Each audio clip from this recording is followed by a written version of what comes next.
com a região, né? Ela foi criada em 1909 com a criação do Horto Florestal e desde 2006, 2007 ele é administrada pela Fundação Florestal, um patrimônio tombado pelo CONDEPHAAT. E ela tem diversos atrativos, tanto naturais quanto históricos, né? A trilha da coleção, a trilha da saúde, a trilha dos 9, o açude, o solar onde residiu Edmundo Navarro de Andrade, o Jardim das Palmeiras e o Museu do Eucalipto, que até onde a gente sabe é o único com essa temática no mundo. Então, apresentando aí para quem não conhece, esse é o Solar Navarro de Andrade. Essa é a Igreja Santo Antônio do Eucalipto.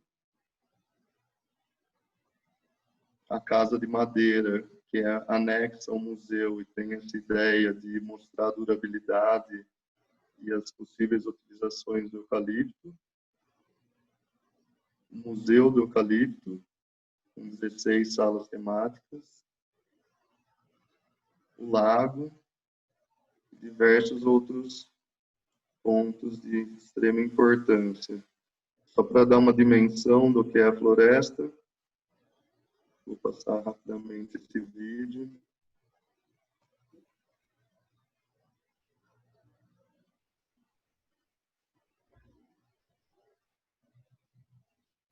Para a gente ver a antiga vila dos funcionários da FEPASA, o açude à direita,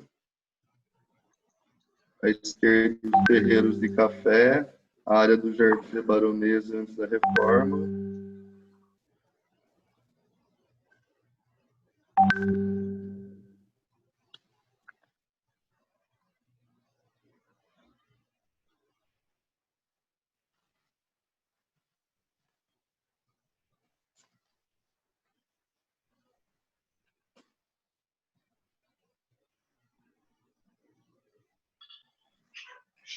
Então, acho que deu para pegar uma dimensão do que é essa floresta, e com os diversos atrativos, e agora um novo atrativo, que é esse Jardim da Baronesa, que foi restaurado, revitalizado com essa temática das abelhas.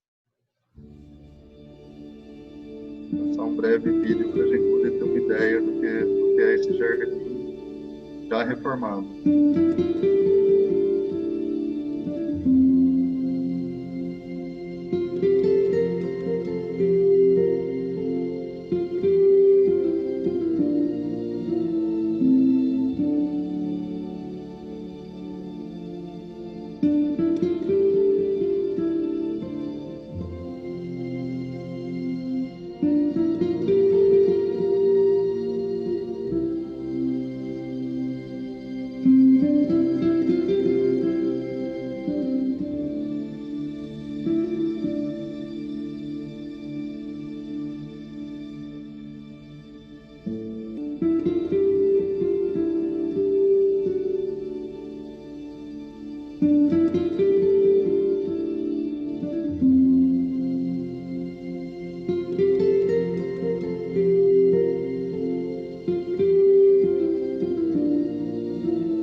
Acho que rodou legal o vídeo.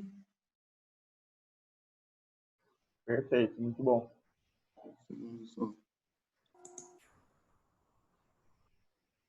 Então, vamos iniciar as apresentações com a primeira palestra da professora doutora Cláudia Inês. Ela vai falar um pouco dos desafios e conquistas dessa revitalização do jardim. Ela que foi responsável pelo projeto de revitalização e contribuiu muito aí para que esse novo atrativo pudesse se concretizar. Cláudia, a palavra está com você. Obrigado pela presença. Boa tarde a todos. Me ouvem bem? Ok. Muito obrigada, Rodrigo, pelo convite para falar um pouco sobre o trabalho que nós fizemos em colaboração. Agradeço a todos os presentes e eu vou compartilhar minha tela agora com vocês para contar um pouco sobre como foi feito esse processo, né?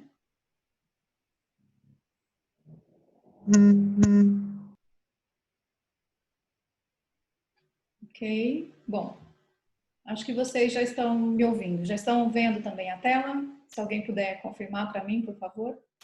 Estamos sim, Cláudio. Muito bom. Obrigada. Então, essa é uma visão geral do Jardim da Baronesa de Piracicaba e o Jardim Funcional para as Abelhas, né, que fica dentro da Floresta Estadual Edmundo Navarro de Andrade, ou FEENA, na cidade de Rio Claro, né. Esse é um projeto muito interessante. Vocês viram pelos vídeos que o Rodrigo mostrou, né, a localização do jardim é bem aqui, próximo ao solar, Navarro de Andrade. Aqui está o lago, aquele grande lago que vocês viram. E o jardim fica bem nessa posição aqui, tá? Eu já agradeço antecipadamente a Jéssica Palma, que fez a sugestão para a gente fazer o projeto do Jardim das Abelhas nesse espaço. Essa é a planta mais antiga que nós temos do jardim, né? E a arquiteta Elaine Reis e Silva foi responsável pela elaboração da planta atual do jardim, em parceria com um grupo que discutiu e definiu como seria, então, a estrutura e os elementos que seriam inseridos na nova planta do jardim, que é essa que vocês estão vendo aqui. Já é uma planta bem diferenciada, com vários elementos, né? Dentro do conceito de ecologia funcional, ecologia de interações, e nós colocamos junto do processo de restauração, que na verdade é revitalização, né? Nem chega a ser uma restauração. A restauração seria um processo muito mais complexo, e nesse processo de revitalização nós inserimos então esses elementos da ecologia funcional para a preservação de polinizadores, com foco principal nas abelhas nativas. Nós preservamos a originalidade do desenho. Esse jardim é uma preciosidade que estava escondido aí, né, por um tempo na FEENA, e ele é um jardim espelhado, inspirado no estilo dos jardins de Versalhes, né, da França. Então, é um jardim muito bonito, vocês viram pelas imagens. Pessoalmente é bem diferente, né, é muito mais bonito ainda. Nós inserimos elementos de um memorial para valorizar e preservar o patrimônio histórico, além de preservar o patrimônio da biodiversidade. Inserimos também elementos para contemplação, elementos de educação ambiental. Temos ninhos de abelhas nativas que ocorrem na região e também ninhos de abelhas solitárias que serão ocupados por espécies que ocorrem aí na floresta, né? E ganhamos também um presente muito interessante, que é um domo geodésico inspirado na estrutura de uma colmeia, que foi inserido como um espaço de reflexão e interação com o ambiente do jardim. Aqui eu tenho o nome de todas as pessoas que participaram desse processo, um processo que envolve desde processos burocráticos até de financiamento, de estruturação do conceito do que seria o jardim. Enquanto vocês vão lendo o nome dessas pessoas que foram todas importantes, eu agradeço já antecipadamente a todas essas pessoas, instituições envolvidas, que permitiram a possibilidade de fazer esse processo de revitalização, né? O projeto conceitual foi desenvolvido entre setembro e novembro. Em dezembro nós tivemos a aprovação de um recurso financeiro que veio da Bayer, né? Dentro desse processo de restauração e recuperação de áreas e estudo com interação de abelhas e preservação das abelhas. E em janeiro nós tivemos autorização da Fundação Florestal e da FEENA para poder iniciar o processo de revitalização. Então notem que nós tivemos menos que 3 meses para poder fazer todo esse projeto, foi um momento intenso, nós tivemos a participação de várias pessoas do governo, do estado, da Prefeitura Municipal de Rio Claro, da Câmara dos Vereadores, Secretaria da Agricultura, do Meio Ambiente. Foi um momento muito especial, onde nós conseguimos unir várias pessoas de setores diferentes que tinham compartilhavam o mesmo interesse, que era a revitalização desse espaço tão importante para a cidade de Rio Claro. Essas são fotos originais. Eu agradeço ao Hélio Schmidt por ter feito todo o processo de remoção de plantas exóticas que estavam cobrindo completamente o desenho do jardim, o desenho original do jardim. Isso foi feito com muito cuidado e ele, com a equipe técnica, fez todo o trabalho de remoção desse material, dessas plantas, né, para deixar o jardim no seu desenho original. Foi um trabalho bem difícil, bem intenso, que exigiu um trabalho muito delicado e, ao mesmo tempo, uma maquinaria bem especializada. A Secretaria da Agricultura e a Prefeitura de Rio Claro foi extremamente importante no processo de ajudar a gente a deixar a área um pouco mais limpa para que pudesse ser mais apreciada. Por exemplo, a remoção dessas figueiras aqui que estavam estrangulando já as árvores de Jequitibá, que são árvores que faz parte do patrimônio da floresta, são lindas e não poderiam deixar de existir nesse espaço. E também a gente tinha um espaço que era um espaço cimentado aqui que vocês estão vendo, que foi substituído com muito cuidado também. Nós retiramos as coberturas mais superficiais e descobrimos um assoalho bicentenário que tinha naquela área, com tijolos ainda daquela época, bem preservado. Nós recuperamos essa parte e em cima desse assoalho, com esses tijolos, nós fizemos então com a parceria da Casa 1, os colaboradores da Casa 1 e o Marco Rosa, eles doaram para a gente uma estrutura muito legal, que é essa estrutura do domo geodésico, né? Em forma aí lembrando uma colmeia de abelhas. A parte dos canteiros também centrais, teve um trabalho muito delicado, a Plantifácio colaborou com a gente e a equipe técnica toda, muitas pessoas envolvidas em função do curto espaço de tempo que nós tínhamos, né? E isso foi feito também com muito cuidado. Vocês podem prestar atenção que os elementos de plantas invasoras e exóticas, quando removido nessa grama toda que estava aí, a gente consegue ver melhor o desenho desse jardim, que é uma preciosidade e é um presente, na verdade, para Rio Claro, né? Ter uma réplica de um modelo de um jardim lá da época dos jardins lindos da França, como Versalhes, por exemplo. Então, todo esse trabalho foi feito com muita delicadeza, com muito cuidado, para a gente poder deixar o jardim mais reestruturado, revitalizado, preservando todas as estruturas originais. Essa era a nossa grande preocupação. Nós tivemos elementos que foram inseridos no jardim, elementos de contemplação, elementos de informação. Toda a madeira utilizada foi doada pela FEENA, o tratamento foi feito pela Prema, nós ganhamos uma parte do tratamento. Eu agradeço muito ao Sérgio Marola, ao Manuel Veiga, que deu uma força para a gente, e o marceneiro Marcílio de Aveiro, que fez esse trabalho maravilhoso que vocês vão poder acompanhar quando visitarem o jardim. Ele e a sua equipe, então, se dedicou a fazer esses elementos que são lindos, preciosos, né? Aqui são a parte de comunicação visual, também feita com madeiramento pelo Marcílio, com o apoio do Bruno Silva e do Nino Dastre, da parte de comunicação da Fundação Florestal, que acompanhou de perto. Os elementos relacionados com a parte de educação ambiental, né, e de conservação. Nós fizemos esses ninhos para as abelhas, ninhos de abelhas solitárias à esquerda, ninhos de abelhas sociais aqui à direita, sempre com as plantas selecionadas de acordo com a ecologia funcional, com os recursos que são necessários para a manutenção tanto de adultos como de suas crias, né? Então, aqui estão partes desses elementos. Tivemos uma doação desse hotel de abelhas solitárias pela Bayer, né, que atrai uma grande quantidade de espécies de abelhas, possibilita a gente colocar tipos de ninhos diferentes para a atração dessas abelhas. E nós temos também um memorial, né, com informação e valorização e preservação do patrimônio histórico e da biodiversidade. São esses painéis que contam toda a história na linha de tempo de como surgiu, né, a fazenda e a partir daí o Jardim da Baronesa e todos os elementos que compõem a FEENA, né. Eu agradeço a Jéssica Palma e os monitores, a Miriam, a Márcia, né, a Miriam Márcia, a Andressa e o Eric, que nos ajudaram a buscar as informações no acervo histórico da FEENA, também é o Santana, que ajudou a gente a buscar informações no acervo histórico da Prefeitura de Rio Claro. Esse acervo compõe histórias da família, né, da baronesa, e também do Edmundo Navarro e da família dele, que viveram nesse espaço tão especial. Fizemos a recuperação e a serialização, essa é a entrada antes, né, aqui, e como ela é atual, notem que mudou muito, né?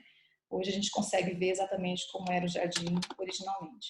Depois que nós finalizamos a primeira etapa, nós tivemos um pedido de uma visita do pessoal que trabalhou na construção do Domo Geodésico. Eles fizeram, então, um primeiro encontro aqui, que foi antes da inauguração do evento. E aí, nesse encontro, foi possível a gente já sentir como seriam essas visitas dentro desse espaço tão especial, né? As pessoas contemplaram a paisagem, aprenderam um pouco mais sobre as abelhas, que as abelhas não têm ferrão, que elas são importantes para a manutenção da biodiversidade, apreciaram a forma, a cor, recursos florais que as flores disponibilizam e como é importante essa interação, essa ecologia funcional para manter a biodiversidade. Fotografaram, inclusive, os jequitibás, que são árvores enormes de longe, ficou um trabalho muito bonito. Hoje a gente consegue ver a grandeza dessas árvores que estão junto ao jardim, né? E nós fizemos dia 16 de março, então, a inauguração do jardim, com a presença de várias pessoas que participaram direta ou indiretamente desse projeto, né, que colaboraram com a gente na revitalização, né, autoridades, representantes da Fundação Florestal, representantes da Bayer, representantes da comunidade. Nós fizemos um passeio rápido pelo jardim, porque a gente já estava meio em alerta aí com a função do problema da Covid, e, infelizmente, logo depois a gente não pôde desfrutar de todo esse espaço, essa beleza. Tivemos visitas do pessoal que veio de São Paulo para visitar a inauguração, crianças andando pelo jardim, aprendendo sobre as abelhas, estudantes e pesquisadores da Unesp. Esse é um espaço muito especial para mim, por exemplo. Recebi a minha família, recebi os meus amigos, conversei com os funcionários, contemplando a beleza desse jardim, e fica um convite para todos vocês, né? Sejam bem-vindos ao Jardim da Baronesa de Piracicaba e ao Jardim Funcional para as Abelhas. A FENA, ela é um cartão postal de Rio Claro, né? E eu coloquei essa frase aqui, que eu vejo que é bem isso mesmo, né? Aqui nós cuidamos da biodiversidade, dos polinizadores e da saúde das abelhas. É um espaço para toda a comunidade entender o quão são importantes essas abelhas para a manutenção não da biodiversidade, da nossa saúde também, porque nós dependemos dela para a nossa alimentação. Quero agradecer a Maria Clara, que fez aí o logo do Jardim da Baronesa. Essa é a identidade do jardim, onde vocês observarem essa linda logomarca, vocês vão saber que se trata do Jardim da Baronesa da FEENA, tá? A FEENA tem muito mais do que isso, o Rodrigo mostrou para vocês. Eu faço um convite para vocês conhecer esse espaço lindo, maravilhoso. Esse foi o meu caminho para o meu trabalho durante esses 3 meses, onde eu tive a felicidade de me integrar com a natureza, e foi um presente, na verdade, tá? A equipe técnica é muito maior do que isso, mas eu deixo para vocês aqui algumas pessoas que tiveram diretamente conectado com a gente o tempo todo, né? As empresas que participaram, as empresas que financiaram a revitalização desse processo. E quero fazer aqui um agradecimento muito especial ao professor Osmar Malaspina, que me recebeu na Unesp, lá no CEIS, né, no Centro de Estudos de Ciências Sociais, onde eu pude fazer o meu pós-doutorado. E foi a partir desse contato com ele, me apresentou ao Rodrigo da FEENA, que tinha toda uma problemática dentro da FEENA, e nós demos o primeiro passo para tentar solucionar problemas em escalas maiores. Esse é um presente que eu tive muita alegria de participar, e é uma contribuição que eu deixo, e eu agradeço muito ao Malaspina por ter feito essa ponte, e espero que a gente continue aí com os nossos trabalhos, as nossas parcerias, sempre buscando informações e movimentando a comunidade para nos ajudar a participar diretamente de conservar e de conhecer o ambiente que nós vivemos. Isso é o que eu gostaria de mostrar para vocês. Muito obrigada, eu estarei disponível para responder perguntas, e é um prazer estar aqui hoje com vocês. Cláudia, muito obrigado pela sua apresentação, ótima, muito obrigado pelo trabalho que você capitaneou aí na Floresta Estadual. Acho que potencializa e soma muito em todas as ações de educação ambiental que são desenvolvidas na floresta. É um novo cartão postal para Rio Claro. Ajuda a contar um pouco a história também da floresta e de Rio Claro, que é muito importante. Então, gostaria de agradecer muito em nome de todos da Fundação Florestal, de todos do município de Rio Claro, de todos os amantes da natureza, uma ótima conquista. Já estendo esse agradecimento também para o professor Malaspina, que é peça fundamental aí nesse tabuleiro. Gostaria de registrar rapidamente a presença da Lucila Manzotti, nossa diretora metropolitana interior da Fundação Florestal, que está nos acompanhando. Tenho certeza que ela está muito feliz com esse trabalho. Então, vou passar a palavra agora para o professor Dr. Osmar Malaspina. Ele vai falar um pouco para a gente da importância das abelhas para a biodiversidade, serviços ambientais e outros. Está com você a palavra, Malaspina. Agradeço muito a sua presença. Obrigado, Rodrigo. Obrigado, Cláudia. E obrigado à FEMA como um todo, a Lucila, pelo convite, para que a gente pudesse estar falando um pouco, no meu caso mais específico, sobre as abelhas, né? E sobre essa questão da revitalização do jardim. Esse projeto já era um projeto bastante antigo, a gente já havia conversado em outras oportunidades de montar alguma coisa na floresta voltado para as abelhas, de maneira geral, mas principalmente das abelhas sem ferrão. E, por questões outras, nunca deu certo, né? Então, agora, mais recentemente, com a vinda da Cláudia para cá, que é uma especialista nesse assunto, e montagem desse tipo de jardim, e também aí com a possibilidade de a gente conseguir uma parceria muito grande com a Bayer, que acabou financiando o jardim para a gente, e todo esse grupo que a Cláudia mostrou, a quem eu agradeço também, não vou repetir todo mundo, né?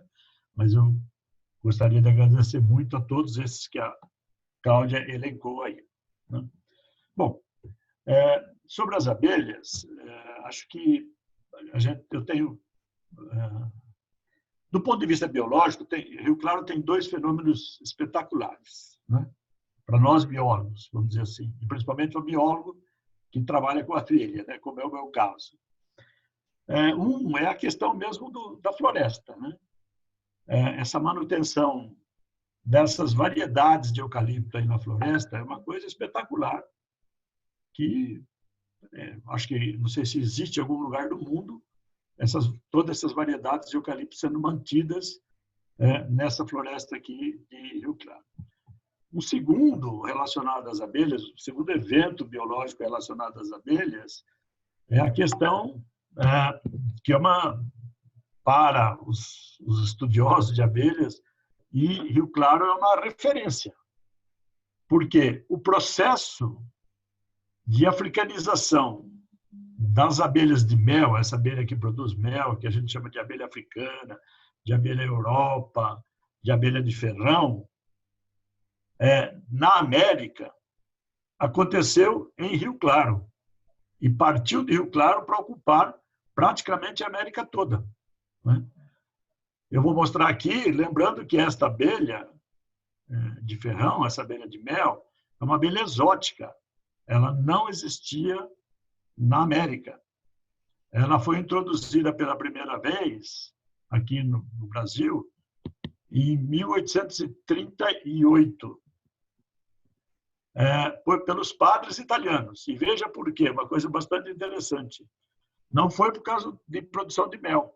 Os padres queriam produzir velas, e as nossas abelhas aqui, nativas, não produziam uma cera adequada para a produção de vela. E aí os padres, que lá na Europa já produziam vela a partir da cera de abelha, que é chamada abelha apis, que é do gênero apis, importaram essas colmeias, trouxeram para cá para retirar a cera para produzir vela. Então, esse foi o primeiro. Então, essas abelhas, quando chegaram aqui, ficaram conhecidas como abelhas Europa. E elas vieram, inicialmente, da Itália.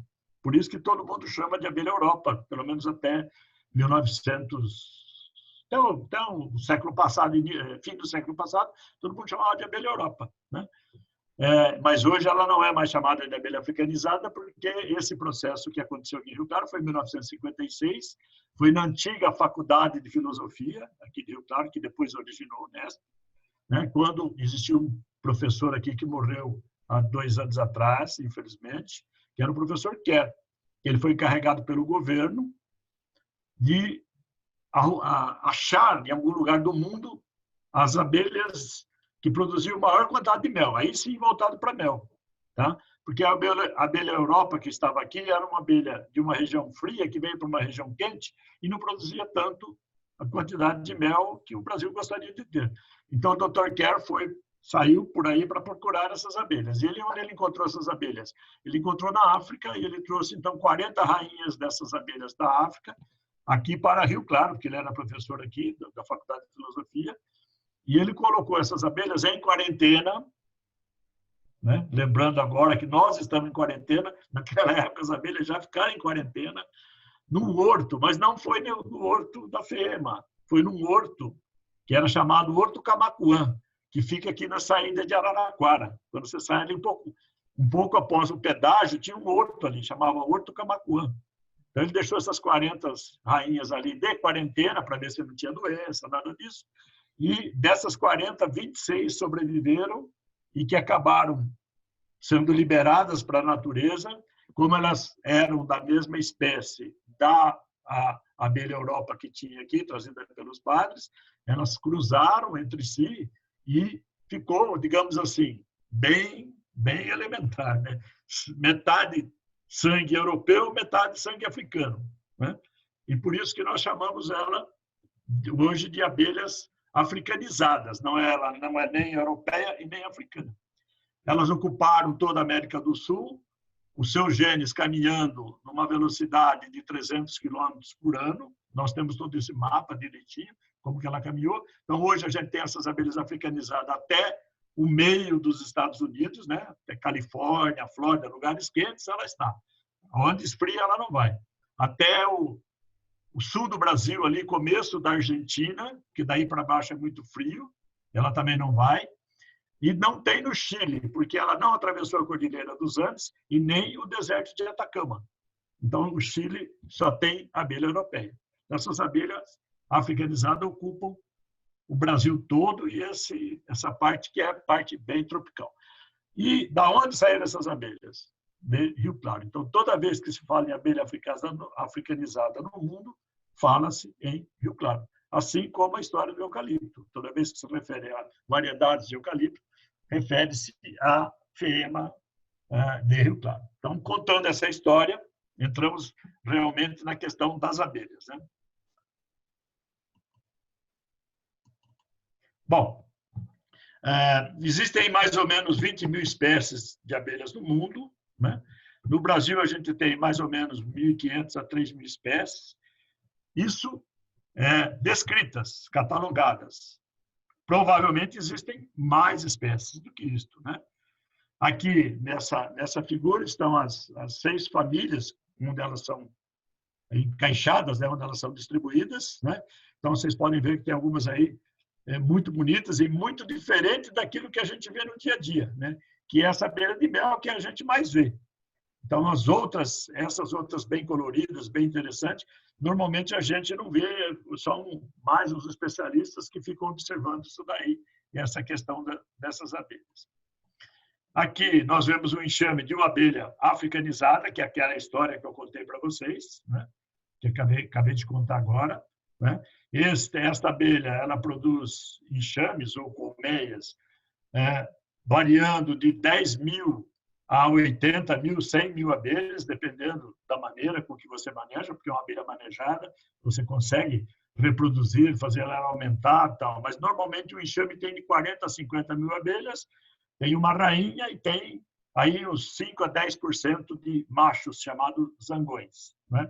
Essa abelha tem ferrão, ela, em alguns casos, ela é bastante defensiva, né? Não é agressiva, ela é defensiva, porque todo bicho se defende, e precisa, às vezes, tomar um certo cuidado, né? Então, essa é uma espécie exótica, não é nativa do Brasil, ela é exótica, mas ela ocupou o país inteiro e produz, hoje, uma estimativa nossa, são bastante grande a quantidade de mel que ela produz para o comércio do país. Nós temos um outro grupo de abelhas que a gente chama de abelhas sem ferrão, né? Que são espécies nativas, que todo mundo conhece. A espécie mais comum que todo mundo conhece é a jataí, né? Que é uma abelha pequenininha, bem delicada, que às vezes até tem nos muros das casas, perto das casas de todo, mesmo dentro da cidade. Mas, além dessa jataí, tem várias outras espécies. Nós temos aí 240, 250, 300 espécies dessas chamadas abelhas sem ferrão. Na realidade, elas têm ferrão, só que o ferrão dela é atrofiado e elas têm um outro sistema de defesa.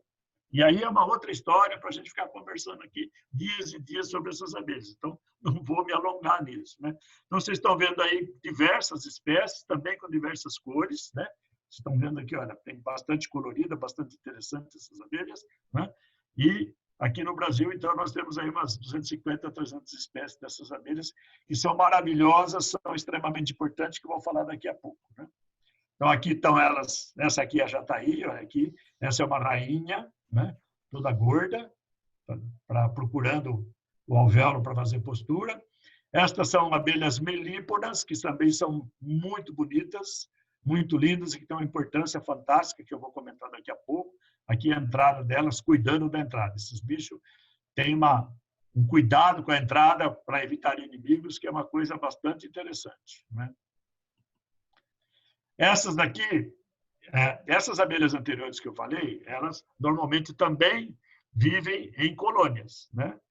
E as colônias, só que elas são bem menores, exceto uma, elas são bem menores do que aquela abelha africanizada que eu falei de 50 mil abelhas. Normalmente, essas abelhas sem ferrão aqui que eu disse, as colônias têm 2.000, 3.000, 5.000, às vezes 10.000 indivíduos por colônias. Então, elas não são colônias muito grandes, né?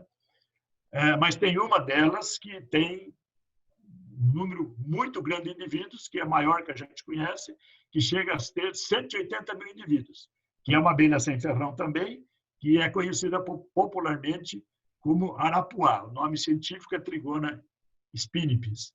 Ela é chamada de arapuá, que também muita gente não gosta muito porque ela enrola no cabelo, é bastante agressiva, enrola no cabelo, deixa um cheiro bastante característico. Então, ela chega a ter 180 mil abelhas e faz um murundu, né, como a gente chama, bem grande, para abrigar todas essas abelhas. Essas aqui são outras espécies de abelhas. O pessoal, a população de maneira geral, quando vê essas abelhas, acha, ou pelo menos diz, que elas são besouros, que elas não são abelhas, mas na realidade elas são abelhas, e que nós chamamos essas abelhas de abelhas solitárias. Então, ela é muito diferente das outras duas em termos de comportamento, em termos de maneira de construir seu ninho, né? Porque elas constroem o seu ninho, é um indivíduo só, né, que constrói o seu ninho. Então, uma abelha, uma fêmea, por exemplo, ela nasce, ela sabe que precisa, digamos assim, entre aspas, geneticamente, ela sabe que ela precisa encontrar um parceiro, acasalar com o parceiro, ela sabe também que ela precisa fazer um buraco numa madeira ou no chão, em algum lugar, fazer um buraco, construir ali, lapidar bem esse buraco, construir o seu ninho ali dentro. Depois ela sabe que ela precisa coletar pólen, faz uma bolota de pólen, coloca dentro daquele buraco, coloca o ovo em cima da bolota e fecha. Tá certo? Depois ela coleta de novo, mais pólen e vai fazendo. Ela chega a fazer aí de 2, depende da espécie, 10, 12 células, cada uma com um ovo colocado ali. Esse ovo, evidentemente, uma hora ele eclode, aparece uma larvinha, ela se alimenta desse pólen, né? Nasce, não vê a mãe, é uma coisa extremamente interessante, não tem sobreposição de geração, ela não vê a mãe, mas ela sabe exatamente o que ela tem que fazer, igual a mãe fez. Isto que é muito interessante. Então, nós, evidentemente, entendemos que esse comportamento está geneticamente determinado no seu DNA, né? Para ela saber repetir a mesma coisa. Aqui um exemplo muito clássico de uma abelha dessa, que todo mundo chama de besouro, né? Porque ela faz um barulho muito semelhante. Elas têm ferrão, mas não são defensivas. Elas são muito ariscas. Se você chegar perto, ela acaba voando, a não ser que você bata nela ou que você dê de encontro com ela, tal. Mas dificilmente você toma uma ferroada de uma abelha dessa, apesar da ferroada ser bastante dolorida, né? A grande questão dessas abelhas são as adaptações evolutivas que aconteceram desde, vamos dizer assim, 150 milhões de anos atrás, quando apareceram as angiospermas, que são as plantas produtoras de flores, né? E essa adaptação com a diversificação das abelhas. E uma dessas diversificações está nesse slide, né? Isso aqui é uma flor de maracujá que uma abelha jataí ou uma abelha apis não consegue fazer a polinização, porque a distância entre onde ela pousa e os estames onde estão os grãos de pólen é muito grande. Qualquer abelha jataí que entrar aqui, ela não vai se empapuzar de pólen como essa aqui que está acontecendo. Então, ela precisa de uma abelha, esse maracujá precisa de uma abelha do tamanho exato para poder fazer a polinização, ou seja, levar o grão de pólen daqui para a flor feminina. Tá certo? Então, esta é a grande característica dessas abelhas. Tá? E aqui nós temos, por exemplo, um desses exemplos onde elas fazem os ninhos, né? Nós fizemos ali na Unesp. Esta é uma abelha, olha, essa é de cor diferente, né? Uma abelha toda avermelhada chegando aqui no ninho. Todos esses que têm esse barro na ponta aqui, digamos assim, já estão ocupados. São ninhos artificiais, que a gente chama, nesse caso aqui, de mini hotel de abelha, né? E esse aqui foi feito com cartolina, né? Então, elas se nidificam em locais muito práticos, muito fáceis e de custo muito baixo. Então, dá para todo mundo, na sua casa, ter um mini hotel dessas abelhas, que elas vão aparecer por lá, com certeza, né? Depois disso, nós temos também outras abelhas, que a gente chama de solitárias, né? Que são espetaculares, que são esses alactídeos, que são abelhas coloridas lindíssimas, né? Temos essas abelhas aqui, que são as euglossines, que são abelhas chamadas abelhas de orquídea, né? Que elas adoram orquídea. Quem tem orquídea, principalmente do grupo das Catasetum, e que tem alguma proximidade de floresta perto ou de jardins perto, de vez em quando vê essas abelhas chegando nessas orquídeas. Normalmente, uma coisa curiosa, que normalmente às vezes elas tem uma grande quantidade de machos que procura essas orquídeas para retirar, por incrível que pareça, uma resina que essas orquídeas produzem, uma resina toda cheirosa, né? Para se passar pelo corpo e para fazer uma coisa que nós humanos fazemos muito bem também. Ou seja, esse cheiro que elas passam no corpo dessa resina é para atrair as fêmeas, né? Qualquer semelhança com a espécie humana não é mera coincidência, né? E aqui um outro hotel de abelha, esse tem lá na floresta, né, no jardim, que a Cláudia acabou de mostrar. Ela mostrou um desse, que foi doado pela Bayer, esse hotel. Esse é um hotel melhor, né, do que esse que eu mostrei aqui. Esse é um mini hotel, esse é um hotelzinho já mais qualificado. Só que esse está lá, a foto é de um que eu tenho lá na Unesp, e que antes da pandemia que a gente estava vendo, e antes da entrada do frio, já estava os apartamentos aqui já estavam todos ocupados. Olha, a gente consegue ver aqui, né, todos fechadinhos, já todos ocupados. Aqui todos ocupados por diversas espécies dessas abelhas solitárias, né? Claro que a Unesp está ali perto da floresta, também tem essa vantagem da aproximação dessas abelhas, tá? Bem, qual é a grande... Isso que eu falei até agora é uma ideia geral das diferentes espécies de abelhas. Tem 20 mil. A gente ficaria aqui falando pelo menos 4 anos sobre as 20 mil espécies. Nós demos um resumo, né? Se depois alguém quiser saber mais detalhes, tanto eu como a Cláudia podemos explicar esses detalhes, tá? Qual a grande importância dessas abelhas? Até, digamos aí, uns 40, 50 anos atrás, um pouco mais, um pouco menos, a grande importância que o pessoal via das abelhas, e principalmente da abelha africanizada, era a produção de mel, porque era geradora de renda para muitos apicultores, para muita gente que sobreviveram. Muitas famílias cresceram aqui no Brasil com a produção de mel. Mais recentemente, a gente viu que, é claro que a produção de mel, a produção de própolis, de cera, né, para os padres, para fazer vela, tem uma importância muito grande na questão de mercado. Mas, mais recentemente, com os estudos se avançaram, a gente verificou que a grande importância das abelhas está na realidade nos serviços ambientais que ela presta para o homem. E lá na frente eu vou dar um dado interessante para vocês, né? Então, aqui a gente vê, né, nesse slide que 73% das plantas e culturas, né, que necessitam de polinização, essa polinização são feita pelas abelhas. Claro que tem outros polinizadores, como mosca, morcego, vespa, besouro, pássaro, borboletas e mariposa, mas o grande contingente é feito por abelhas. Por isso que a gente tem batido nos últimos anos, com a grande mortalidade de abelha que a gente precisa preservar, que a gente precisa evitar a questão dos agrotóxicos, que a gente precisa fazer uma série de questões para proteger as abelhas. Porque esses valores aí são extraordinários em relação à questão de produção de frutos e sementes para a alimentação da humanidade. E a gente vai mostrar alguns exemplos aqui rapidamente. Essa é uma foto que eu gosto muito, adoro essa foto, né?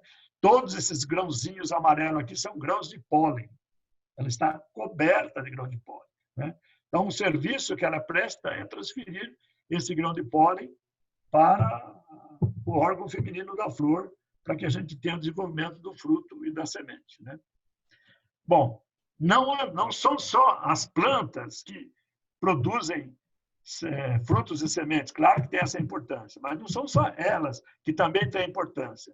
As abelhas também são importantes para polinizar mesmo plantas que não produzem frutos e sementes, mas que fazem parte da biodiversidade e que devem ser mantidas. Nesse caso aqui, especificamente da floresta, aí, da feema, que é, no caso, uma apis visitando uma flor de eucalipto. Tá certo? O eucalipto não produz uma semente e nem um fruto que a gente se alimente, né? Que a população se alimente, mas para a manutenção da biodiversidade, esses bichos são fantásticos. Tá? Um pouquinho agora, vou dar alguns exemplos, tem milhares de exemplos, milhares. Vou dar alguns exemplos que são extremamente importantes e aproveito para agradecer aqui essas fotos do nosso amigo, meu e da Cláudia, e de outros aí, que é do professor Cristiano, da Embrapa Jaguariúna, né? Está escrito Embrapa aqui, porque ele eu não coloco os meus slides, porque minhas fotos são ruins. Ele não, ele tem umas fotos espetaculares, eu sempre estou roubando as fotos dele. Então, essa é uma jataí, que é uma abelha especializada em polinizar morango, né? Tá certo? Bom, morango tem várias hastes para ser polinizada, não é uma só. Então, é importante a presença de grande quantidade de abelha para que todas sejam polinizadas. Porque se faltar aqui, algumas delas sem a polinização, você tem frutos defeituosos, tá certo? E quanto mais abelhas você tiver, mais desses órgãos femininos forem polinizados, o fruto sempre é melhor. Por isso que é importante a presença das abelhas. Então, se você não tiver abelha ou tiver déficit de abelha, você vai ter a seguinte situação aqui. Olha aí, ó.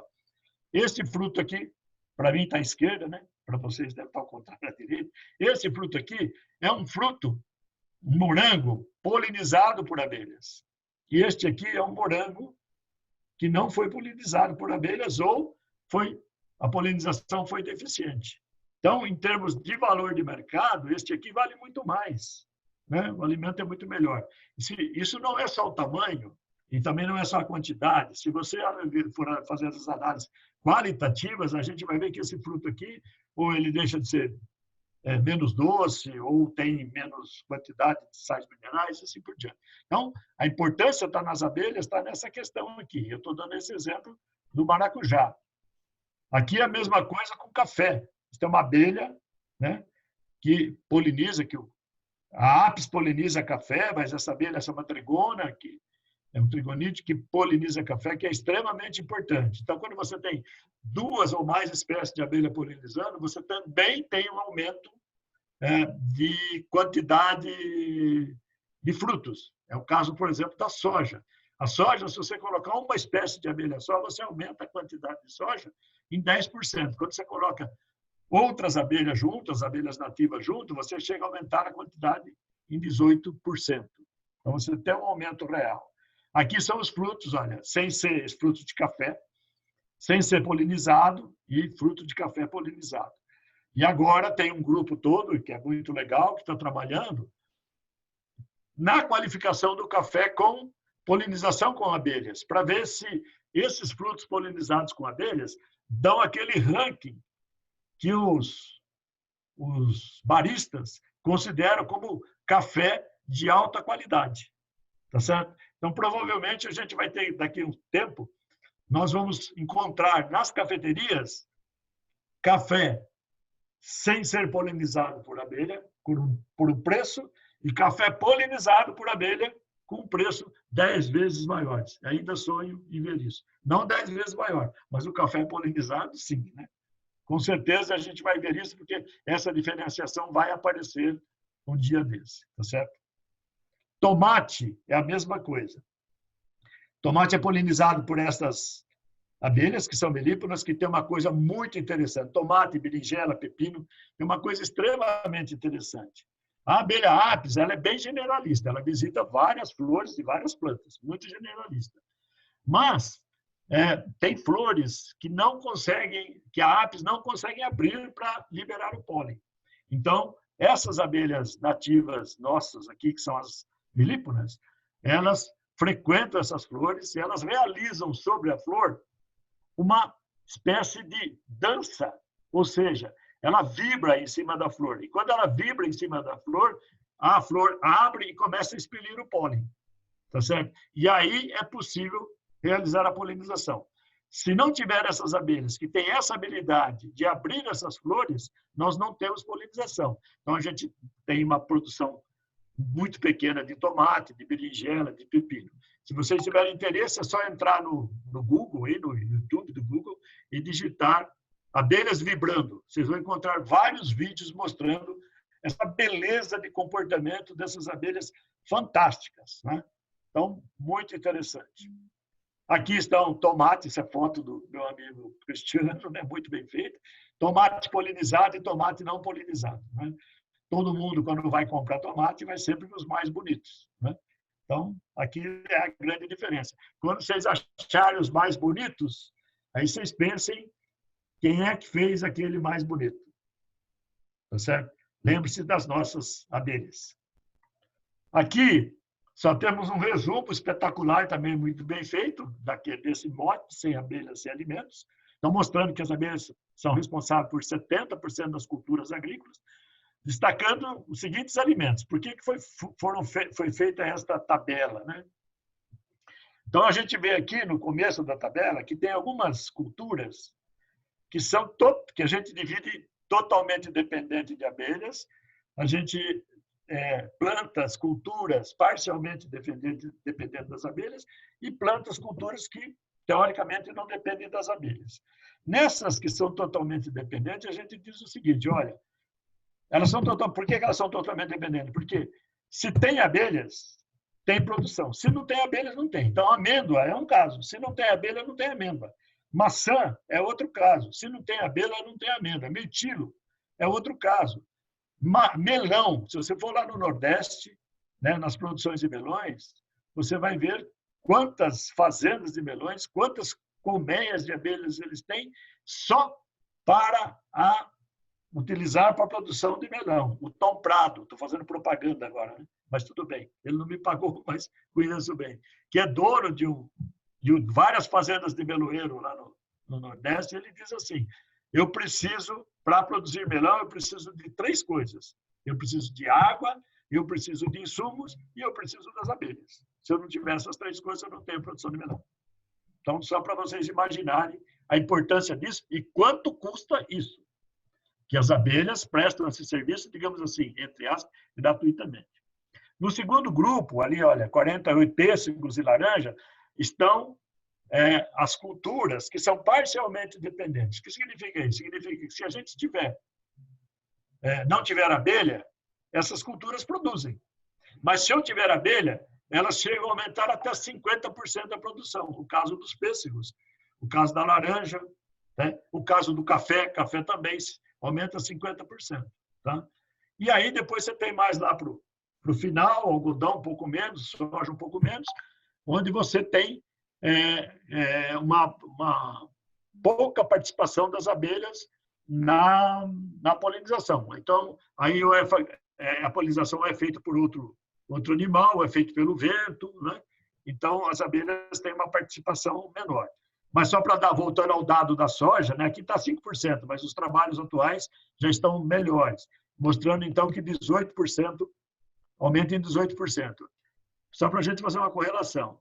Hoje se vai desmatando todo o Cerrado e toda a Amazônia para plantar soja, para aumentar a produção, porque é um commodity fantástico em termos financeiros. Se a gente não desmatasse e só usasse as abelhas e aumentasse em 18%, teoricamente, a gente precisaria desmatar menos de 18% para aumentar essa produção. Então, um serviço gratuito, a gente poderia desmatar pelo menos 18%, o que é uma coisa importantíssima. Essa aqui é uma fazenda de melão, onde as abelhas são colocadas aqui do lado, né? Normalmente, durante as plantações. Aqui... Professor Malaspina, desculpa a interrupção, mas temos mais 3 minutos aí. Estou terminando. De horário. Obrigado. Estou terminando, tá bom? Aqui está o melão, aqui maçã, em Santa Catarina, né? Só fechando, lá nos Estados Unidos, eles alugam as colônias de abelha para a polinização de amêndoa a R$700 por 30 dias. Veja quanto dá esse dinheiro. Aqui, esse slide é na China, onde isso já praticamente tem problemas muito sérios de polinização por abelhas lá, e onde essa mão de obra precisa ser substituída pelo homem. Então, ele tem um pincelzinho aqui, olha, bem comprido, e ele passa na flor masculina, no pólen, coleta o pólen, e depois ele vai na flor feminina, de flor em flor. Produção de macieira, imagina o custo disso aqui. Tá certo? Aqui, o valor econômico da polinização, aquilo que eu estava dizendo, se a gente fosse pagar para as abelhas o valor dos serviços prestados por ela, no final do ano, de um ano, né, de 300 a 500 bilhões de dólares no mundo, e o último trabalho aqui no Brasil, o último cálculo, que eu acho que está muito subestimado, de 12 bilhões de dólares a gente teria que pagar pelo trabalho realizado pelas abelhas. Tá bom? Bem, a gente estava sempre falando de felicidade, mas para fechar, a gente precisa falar um pouquinho também das questões. Abelhas têm problema? Tem. Abelhas têm pragas? Tem. Abelhas têm doenças? Tem. Então, a abelha, como qualquer outro bicho, tem tudo isso também que atrapalha um pouco. Mas que pode eliminar, que pode matar as abelhas, né? Mas nós temos 3 fatores que são fundamentais e que têm grande importância nisso, né? São as mudanças climáticas. As abelhas são bichos extremamente sensíveis. Às vezes uma mudança de 2 graus na temperatura, a colônia não sobrevive, né? Aumentar também 2, 3 graus em termos de umidade também, as abelhas, na porcentagem da umidade, as abelhas também não sobrevivem. Então, as mudanças climáticas é um fator que nos preocupa muito. O segundo fator é o desmatamento. Então, porque principalmente as abelhas sem ferrão, as abelhas solitárias, elas fazem ninho na mata. Se você não tem mata, elas não têm que fazer ninho. Onde elas têm comida? Na mata. Se você não tem mata, elas não têm comida. Então, não tem o que discutir, não tem o que fazer, não é? Assim como a questão dos agrotóxicos, né? Então, a inseticida foi feito para matar inseto, a abelha é um inseto, ela vai no pacote. Como o nosso país está extremamente... Há uma necessidade muito grande pela quantidade de produção agrícola que nós temos, por ser um país tropical, e há também um descompasso muito grande entre o uso desses produtos aqui no Brasil. Então, a partir do ano 2000, 2005, nós tivemos uma grande mortalidade de abelha, principalmente essas, que aqui, esse aqui tudo abelha morta dentro de uma colônia, que é do apicultor, que ele consegue contar quantas abelhas, quantas colmeias ele está perdendo. Mas, junto com essas, nós temos essas que eu acabei de falar, que estão na mata, que vão morrer, que a gente não consegue contar, que a gente não consegue ver. Tá certo? Toda a minha fala, eu sempre coloco algumas curiosidades bastante chamar a atenção. Essa aqui é uma, essa famosa orquídea do Darwin, né? O Darwin, quando viu essa orquídea aqui na América, olhou e falou assim: olha, deve existir um bicho que tem uma língua muito comprida que faz a polinização dessa orquídea. Mas ele não viu e nem falou qual era. Mais recentemente, a questão, eu tenho a data, mas não me lembro de cabeça, alguém descobriu essa mariposa que tem esse tamanho de língua aqui e completou o que o Darwin falou há mais de 100 anos atrás, olhando isso aqui. Isso que se chama cientista, né? Essa outra foto aqui, agora puxando a sardinha para a família, uma foto feita recentemente. Meu filho é orquidófilo, um deles, e ele foi muito feliz nessa foto de uma orquídea, né, de um cataceto, uma orquídea cataceto, é uma foto espetacular que eu considero assim, fantástica, essa foto aqui. Se alguém quiser, posso distribuir depois para você. Era isso que eu tinha que falar. Desculpa, o Rodrigo, aí o tempo, mas se a gente fosse continuar, a gente poderia ficar aqui pelo menos umas 4 semanas falando de abelha, e eu adoraria fazer isso. Podemos continuar e marcar um outro dia. Muito obrigado a todos. Excelente apresentação, professor Malaspina. Agradeço muito. Desculpa ter que interromper. Com certeza a gente poderia falar muitas horas sobre o assunto. Malaspina, eu gostaria de pedir para você encerrar o compartilhamento da sua tela. Verdade. E me pediram aqui, como muita gente acabou entrando depois, um pouquinho atrasado, e perdeu aquela primeira parte do vídeo do jardim. Então, enquanto a gente tenta organizar as perguntas, ou caso não tenha perguntas, a gente vai passar para as considerações finais aí. Infelizmente, a gente tem um teto de horário até as 4h30. Então, enquanto a gente tenta organizar as perguntas, eu vou passar novamente o vídeo do jardim, para quem chegou um pouco atrasado, ter a dimensão.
Ok?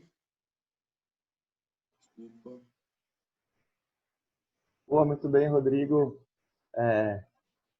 Valeu pelo vídeo novamente. Aí eu pedi que eu vi que muitas pessoas entraram depois. E agora das perguntas, a Jess tem uma pergunta para fazer, enquanto eu vou organizando aqui do chat. Depois tem uma pergunta da Lucila também. Então, Jess, se quiser fazer a sua pergunta, fica à vontade.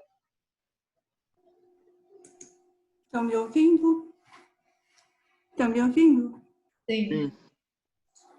Então, eu gostaria, antes de fazer as minhas perguntas, que na verdade são duas, de fazer algumas considerações. Primeiro, eu queria agradecer ao Malaspina e à Cláudia pelo acompanhamento, assim, agradecer muito eu acho que é um privilégio nós estarmos sendo acompanhados por dois pesquisadores com tanto conhecimento e experiência. Eu confesso que eu tenho aprendido muito sobre abelhas. É muito recente o aprendizado assim sobre elas, mas aprendi que elas têm 2 pares de asas, têm 2 olhos laterais e tem 3 em cima da cabeça, que algumas têm hábitos noturnos e que hoje aprendi que elas vibram em cima de flores. Isso é uma coisa incrível, né, Malaspina? Então, eu queria agradecer muito a vocês, é um privilégio de fato. Eu acho que o jardim ele é um presente, uma conquista de muitos, né? A gente contou com muitos colaboradores e esse movimento ele instaurou uma esperança assim de dias melhores para a floresta. Eu acho que é um incentivo muito grande, foi muito interessante ter participado dessa experiência. É um projeto que a Fundação abraçou, na pessoa do diretor, Rodrigo Levikovics, a Lucila Manzatti, Carlos Beduski, e, enfim, todos que colaboraram aí na Fundação, o Nino, a Estela, um agradecimento aí a vocês. A gente sabe que o jardim ele vai atrair muitos visitantes. Eu não tenho essa informação com precisão, mas em unidades de conservação, eu acho que é o único jardim. No estado de São Paulo, eu não sei se há outro, mas a gente tem notícias de um que a Cláudia participou também, que que fica no Museu do Catavento. Então, é um projeto que é um desafio para a Fundação Florestal e também para a FEENA. Imagino que nós tenhamos muito trabalho pela frente, principalmente com a manutenção dele, que requer atividades aí diárias de manutenção. Nós estamos muito preocupados também com a segurança dos usuários, em promover uma visitação tranquila e com segurança. Na verdade, ele vai promover o desenvolvimento assim, de um projeto de educação que eu acho maravilhoso, né? Você poder visitar abelhas, trabalhando em seu habitat, e poder fazer isso para crianças, promovendo reflexão sobre o trabalho delas, a importância delas para a polinização. Outro dado que eu aprendi também, né, Malaspina? 73% das plantas precisam das abelhas como polinizadoras. Eu acho que isso traz uma dimensão muito interessante para a unidade de conservação. Com certeza, esse atrativo vai trazer muitos visitantes para a floresta, não só regionalmente, né, mas eu acho que vai ter uma repercussão muito grande. E eu queria, antes das perguntas, também fazer uma consideração que ela é uma reflexão histórica.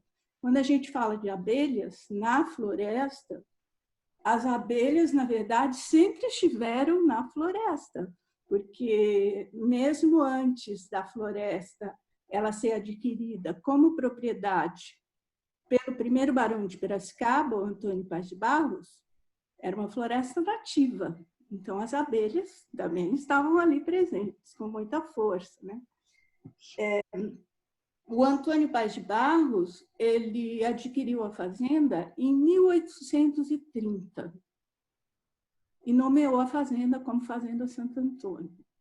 Neste mesmo ano de 1830, ele teve o seu segundo filho, Rafael Tobias Paz de Barros, que foi o segundo barão de Piracicaba. O Rafael, ele casou-se com a Maria Joaquina Melo de Oliveira, que era a filha do Visconde de Rio Claro. Portanto, quando nós nomeamos o jardim como Jardim da Baronesa, é desta baronesa que nós estamos falando, de uma mulher chamada Maria Joaquina. Com certeza, o jardim, ele é um jardim centenário, ele tem mais de 100 anos, 120, né? Porque quando eles se casaram, o segundo casamento do Rafael com a Maria Joaquina, quando eles se casaram, eles provavelmente devem ter passado alguns anos na floresta, na floresta e nessa sede de fazenda, que nós não sabemos muito bem se ela é, de fato, a localização é precisa ou se ela tinha essa configuração de espaço. Porque muitos anos depois, em 1916, a fazenda foi adquirida pela FEPASA.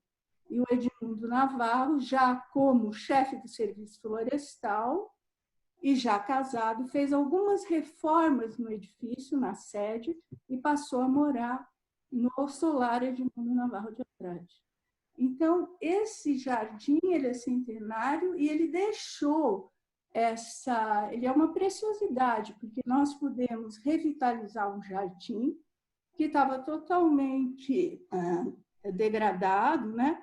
E restou ali alguns desenhos, ele escondia os desenhos originais dele, os tentos, né, os contornos do jardim, todos em tijolos, e o piso também de tijolos. Então, eu acho que é um resgate muito importante para a floresta nesse momento. E ele instaura, de fato, esse movimento de esperança para a gente. Eu vejo isso com muita alegria. E agradeço a vocês. Hoje vejo que as abelhas, elas estão mais protegidas do que nunca, porque elas estão na unidade de conservação, protegidas. Quando nós, digo nós, porque o jardim já é nosso, né, Cláudia Malaspina, apesar de ter sido uma concepção de vocês. Quando nós instalamos as colmeias de nativa, elas atraíram outras abelhas. Então, elas estão à vontade lá no espaço, porque elas têm alimento para estar ali bem, né? Acredito isso. Foi uma frustração ter inaugurado o jardim e não ter recebido a visitação logo na sequência, mas a Cláudia até sugeriu que a gente faça uma outra inauguração. E nós vamos aceitar isso. Acho que é uma boa sugestão, né, Cláudia? Então, eu queria, depois dessas considerações, fazer a minha pergunta a vocês. Então, partindo da inauguração desse jardim para abelhas nativas e do projeto de pesquisa que está previsto especificamente para ele, né? Que ele vai durar cerca de 1 ano. E considerando que esse projeto de pesquisa ele vai trazer resultados muito interessantes para a floresta, eu queria ouvir de vocês quais são os caminhos que vocês apontariam para a gente, para que a gente abordasse o assunto abelhas na unidade de conservação de uma maneira mais global, considerando que na área existem apicultores. E eles estão lá há bastante tempo, a gente sabe disso, né, Malaspina? A gente já tentou, enfim, enfrentar esse problema, mas parece que a gente agora contornou o problema, mas nós vamos conseguir integrá-los, né? Então, eu queria ouvir de vocês isso. Se vocês avaliam a possibilidade de que esse projeto de pesquisa ele possa ser ampliado e vir a contemplar outros biomas da unidade, por exemplo, o cerrado, ou a própria zona de amortecimento da floresta. Como é que vocês veem isso? Essa é a minhas duas perguntas. Cláudia, desculpa, antes da resposta, só para dar uma mediada, tá? A gente tem mais 15 minutos de evento, que na sequência a gente tem um outro evento da secretaria também. Por mim seria um prazer, continuaria mais muitas horas aqui. A gente tem mais 15 minutos, então, e tem bastante perguntas já no chat. Então, vamos tentar ser bem coeso nas respostas, para a gente tentar andar mais um pouco. todas as perguntas do chat que não foram respondidas, a gente vai encaminhar por e-mail depois. A gente vai deixar no final o e-mail da Floresta e o telefone para contatos. Então, vamos lá, desculpe interromper mais uma vez.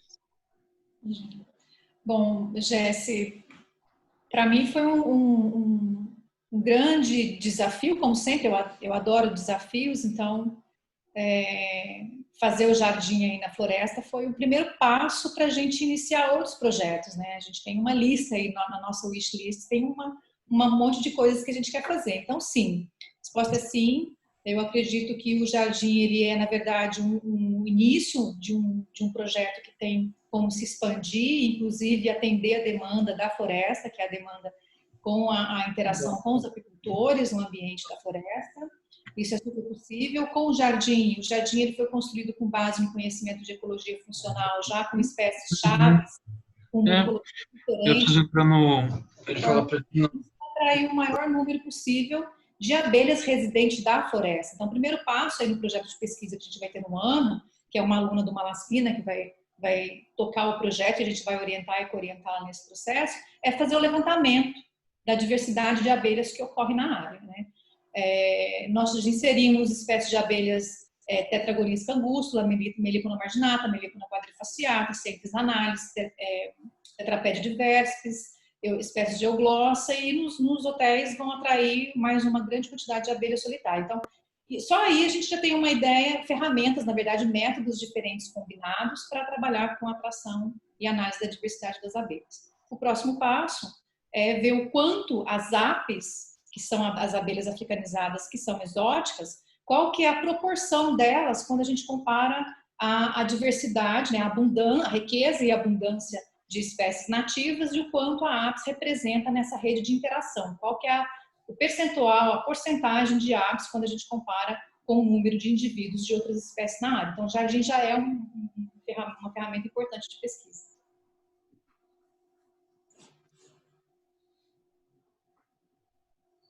Malaspina, o telefone está mudo, o microfone está mudo. Rapidamente, acho que a Cláudia já abordou bastante. Eu só queria falar com relação aos apicultores que estão ali dentro da floresta, que nas outras também estão, né?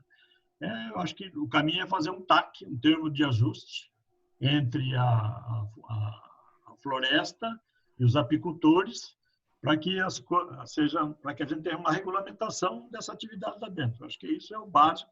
Mas isso precisa se estudar, advogado, aquelas coisas todas. Mas isso é o básico que a gente pode fazer. Tá? Eu queria aproveitar que eu já respondi rapidinho. Para quem tiver interesse, na quarta-feira, às 6 horas, 18 horas, nós teremos um bate-papo, né, chamado Happy Hour Científico, onde nós vamos falar sobre abelhas, e principalmente agrotóxico. Tá? Quem tiver interesse, aí a gente vai até meia-noite, porque vamos tomando um vinho, cada um na sua casa, e vamos até meia-noite por aí. Deixa eu só complementar, Malaspina, a questão da apicultura dentro da FEENA, Rodrigo, aí já vi que tem outras perguntas parecidas, é que a FEENA, a gente tem que olhar para a FEENA como uma floresta muito especial, não para Rio Claro, não para São Paulo, mas sim para o Brasil e quizás para o mundo, porque é uma das maiores, se não a maior floresta, com a maior diversidade de espécies de eucaliptos depois da Austrália. Então, a FEENA tem um valor histórico, um valor de biodiversidade enorme, né? Já tem um subbosque de plantas naturais dentro de alguns talhões, tem algumas espécies de eucaliptos que só ocorrem na FEENA em nenhum outro lugar do Brasil, então tem que dar esse valor. Os apicultores que estão aí dentro já estão desde a época do professor Kerr, né? Eles já conhecem bem, já sabem inclusive quais espécies de eucaliptos são mais atrativas, produzem um mel melhor, e a gente tem um produto que pode ser um produto único, né, do Brasil, que é a produção de mel de espécies de eucaliptos que só ocorrem aí. Isso dá um valor agregado enorme depois que a gente fizer análise, valor nutricional, origem botânica, certificação desse mel. É um produto que tem a identidade da FEENA e a identidade do produtor que vai produzir esse mel somente dentro da FEENA. É um trabalho que dá para consorciar e envolver, inclusive, a sociedade, os apicultores no cuidado da FEENA, porque a FEENA, a gente tem que olhar a FEENA como uma safira. É uma pedra preciosa que a gente não tem em outro lugar do Brasil, tá? Então, não é só o jardim que é uma preciosidade, né, nos moldes de Versalhes que tem aí dentro, não é só isso, é tudo, é o conjunto todo, né? Então, é só para vocês terem essa importância, a ideia da importância da FENA. Agradeço a Jessi pela pergunta e também pela contextualização histórica que ela fez, amarrando essa ponta que estava solta. Com certeza a Jessi merecia uma palestra de 20 minutos também, ia ser muito importante. Eric, veja alguma pergunta que você pode passar. Pode deixar. Lembrando, pessoal, que como a gente só tem mais 10 minutos, depois no chat eu vou deixar o e-mail e o telefone da Floresta, e aí é muito bem-vindo as perguntas lá também, tá bom?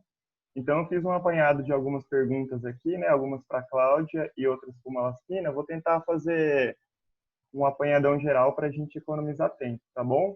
Então, para a Cláudia, perguntaram assim, sobre a continuidade dos trabalhos no jardim, especialmente a manutenção. Também eles perguntaram sobre as espécies de abelhas, né? Se tem uma listinha assim, de quais sem ferrão tem lá, e sobre quais plantas foram utilizadas para compor a diversidade do jardim, tá certo? E as perguntas foram um pouquinho mais complexas que isso, mas esse é o geral, né? E para o Malaspina, se você acha que está melhorando a fiscalização do uso de agrotóxicos e, portanto, a mortandade de abelhas, né? E quanto tempo levaria para a gente recuperar as populações de abelhas mortas? Bom, vamos lá. Sobre as espécies que foram inseridas, né, eu já falei algumas delas, que são tetragonisca, Melipona marginata, Melipona quadrifaciata, que são as abelhas sem ferrão, né, as abelhas sociais sem ferrão. As abelhas solitárias, Centris anales, Tetrapédia diverspes e espécie geoglossa. E a gente sabe que já tem outras espécies nidificando também, Centris tarsata, Xilócopa, que vão ocupar, e a gente espera também que a gente vai encontrar aí, pela experiência que eu tenho da matriz do entorno, um pouco de vegetação preservada que tem na matriz do entorno e das plantas que tem dentro do FENA, que a gente vai chegar a mais 50 espécies de abelhas, tá? Essa é a minha expectativa com a experiência que eu tenho em outras áreas. Com relação às plantas que foram utilizadas, foram plantas chaves, que a gente já sabe que essas abelhas que foram inseridas e que já, por observação direta, já foram identificadas, só andando por ali, a gente identificou no jardim, depois que implementou o jardim, 16 espécies de abelhas visitando, entre solitárias e sociais, né, e parasociais. Então, as plantas são plantas que não são plantas, algumas não são espécies nativas, são naturalizadas já, né, algumas são generalistas, inclusive para atrair o maior número de abelhas possível, e são plantas que disponibilizam os recursos que essas abelhas utilizam. Então, essas plantas, elas foram identificadas a partir do pólen que nós analisamos da dieta de adultos e de imaturos. Então, são plantas que realmente são essenciais para a manutenção dessas abelhas na área, tá? São plantas fornecedoras de néctar, de óleos florais, de resina e de pólen, tá? Com relação à manutenção do jardim, o jardim ele recebeu um financiamento para ser construído, né, para ser revitalizado. Esse recurso veio da Baia, a gente teve o apoio da Cláudia Paglierini, que é responsável por aprovação de projetos nessa área e tem trabalhado com a gente há bastante tempo. Ela entendeu a importância desse projeto e nós temos agora uma nova fase, uma nova etapa que é de manutenção e monitoramento do jardim. Essa manutenção está prevista para 6 meses, o monitoramento das abelhas para 1 ano, né, onde a gente vai fazer esse trabalho mais técnico-científico. E esse recurso também, a princípio, veio da Bayer. A gente já está discutindo a possibilidade de fazer um chamamento público, o Rodrigo está encarregado de fazer isso, a Jéssica também, de chamar pessoas que possam ser colaboradores também do jardim. O Marco Rosa também propôs organizar um grupo de colaboradores, de voluntários, que também vão participar dos cuidados desse jardim. Quanto mais pessoas da comunidade envolver, mais empresas envolverem com recursos financeiros para pagamento de bolsas, né, da parte de manejo das plantas do jardim, manejo das abelhas, inventário dessas abelhas, expandir inclusive o inventário para outros portes dentro da FENA, é bem-vindo, né? Então, pessoal, a gente está aí nos últimos 5 minutos. Vou pedir vamos encerrar essa fase de pergunta. O Eric vai deixar os e-mails aqui no chat. Tem gente perguntando de agendamento, deixa o e-mail do agendamento também, Eric, por favor. E vou fazer as considerações finais, depois vou passar para o Malaspina e para a Cláudia, rapidamente, né? Eu acho Gostaria de agradecer toda a equipe da FEENA e da Fundação Florestal São Paulo por tornar isso possível. A gente sabe o quão difícil é trabalhar no meio governamental e quanto essas conquistas significam, né? Eu acho que um recado e um legado muito importante, além da revitalização do jardim, é que é possível se fazer coisas com parceria, com doações, com pessoas que às vezes não têm o mínimo interesse financeiro, mas quer participar e quer deixar um legado e quer ajudar a construir uma coisa para um mundo melhor. Foi isso que possibilitou esse jardim. É incrível a participação das pessoas na função, todo mundo acaba criando ali um laço emocional com a floresta. Então, eu quero agradecer a todos aí, em nome da Fundação e vamos para os próximos passos. Malaspina, gostaria que você fizesse as considerações finais e te agradeço mais uma vez. Ok. A pergunta que era de agrotóxicos para mim, que eu vi aqui, que é da Marinês, se a Marinês, por acaso, não puder assistir na quarta-feira, às 18 horas, eu ligo para ela, eu vou achar o telefone dela, ligo para ela e vou marcar uma live particular com ela, porque a conversa é muito longa pela pergunta que ela fez aqui, tá bom? Me convide todos nós. Porque para responder essa pergunta aqui, tem muitos dados sobre essa questão de agrotóxicos, então a resposta é bem longa. Mas tudo bem. Eu gostaria de agradecer, fico muito feliz. Como eu disse no início, esse projeto é um projeto já há muito tempo que eu venho trabalhando nisso, já há mais de 10 anos. O Rodrigo não estava aí, a Jéssica não estava aí, tinha um monte de gente que não estava aí na floresta e que agora foi possível realizar. É um pequeno começo, eu acho que dá para fazer muito mais coisa. Claro que a gente precisa de financiamento, temos que correr atrás dos financiamentos e a gente poder revitalizar não só o jardim, mas revitalizar essa floresta inteira. Isso é um patrimônio fantástico, como a Cláudia disse. Não tem nada igual no Brasil. É uma coisa que tem que ser colocada. Se isso for bem explorado, a gente vai gerar muito conhecimento e a população vai ficar muito feliz por ter uma floresta desse tipo ao lado aqui, que a gente possa fazer esse tipo de coisa. Então, agradecer muito. Estou à disposição. Pode mandar e-mail, pode ligar, pode telefonar, podemos fazer outras lives. À vontade, tá? Estou de quarentena em casa, estou trabalhando, produzindo, mas eu sempre arrumo um tempinho para conversar sobre a abelha, tranquilamente. Beijo para todos. Malaspina, tem uma pergunta rápida aqui do Fabrício, que eu acho que você poderia responder se as apes competem, com as abelhas nativas. Certamente competem, não tem jeito de não competir, né? Só que elas acabam se adaptando. Especificamente, as plantas que foram escolhidas para o jardim, elas são mais favoráveis, né? Tanto que o nome do jardim, né? Elas são mais favoráveis às abelhas sem ferrão. A gente já escolheu essas plantas exatamente por isso, né? Porque a apis tem um voo maior, sempre procura a flor de eucalipto que está lá em cima. As abelhas sem ferrão não vão nessa altura, vão ficar sempre nas plantas ruderais, que a gente chama, nas plantas pequenininhas, baixinhas. Então, como eu disse lá na minha fala, cada abelha tem uma adaptação de uma flor. A gente procurou adaptar isso. Mas a concorrência sempre vai existir, né? Mas isso faz parte do jogo. Deixa eu só mostrar para vocês 2 livros que nós fizemos o lançamento agora, recentemente, né? Aqui com plantas importantes para as abelhas em áreas urbanas e também são plantas que também são encontradas em áreas naturais, tá? E no entorno de áreas cultivadas.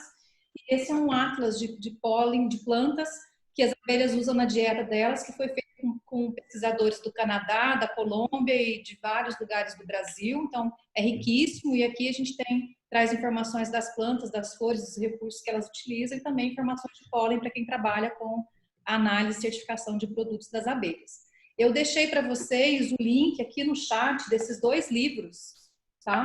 Para vocês fazerem um download. Os livros são gratuitos, tá? Então, vocês podem fazer um download desses livros e tem também o link da palestra que conta como foram publicados esses trabalhos com os autores dos capítulos para vocês já terem contato e acesso. E eu deixei também o meu e-mail que é o e-mail da minha empresa, para que vocês também, se vocês quiserem entrar depois no site da empresa CISI, lá vocês vão encontrar todos os artigos, os PDFs e vários livros e cartilhas que são direcionadas a manejo de conservação das abelhas, tá? Então, para vocês terem acesso a essas informações e respostas para as perguntas que nós não pudemos responder aqui hoje. Obrigada, Rodrigo, obrigada a todos mais uma vez. Desculpa aí por esse parênteses aí, mas eu achei que fosse bem importante agora. Coloquei meu e-mail aí também, se alguém quiser mandar alguma mensagem, estou lá. Tá?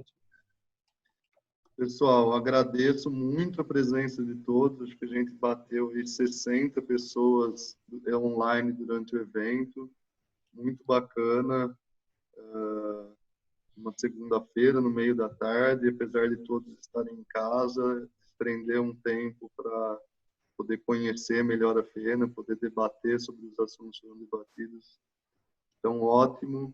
Agradecer muito Malaspina, Cláudia, Jesse, Eric, toda a equipe do Uso Público, Márcia, Andressa, e todo mundo da FENA que ajuda a gente a manter aquilo em pé, que não é fácil. Então é isso. Muito obrigado. Vamos encerrar o evento.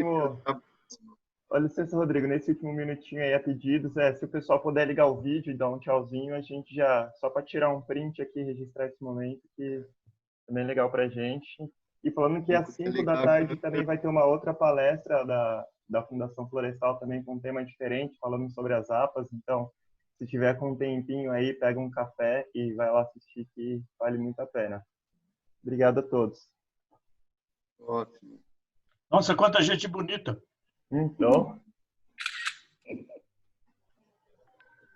Obrigado, pessoal. Até Valeu, pessoal. Obrigado. Boa tarde. Estão todo mundo escondido. Tanta gente bonita só. Beijo, Lardins. Parabéns pela palestra. Excelente trabalho. Boa iniciativa. Tudo de bom para vocês. Obrigado, pessoal. A todos, uma boa tarde e a gente se vê em outros momentos. Espero que caminhando pelo Jardim da Baronesa, em breve. Com certeza. Tchau. Tchau. Tchau, tchau.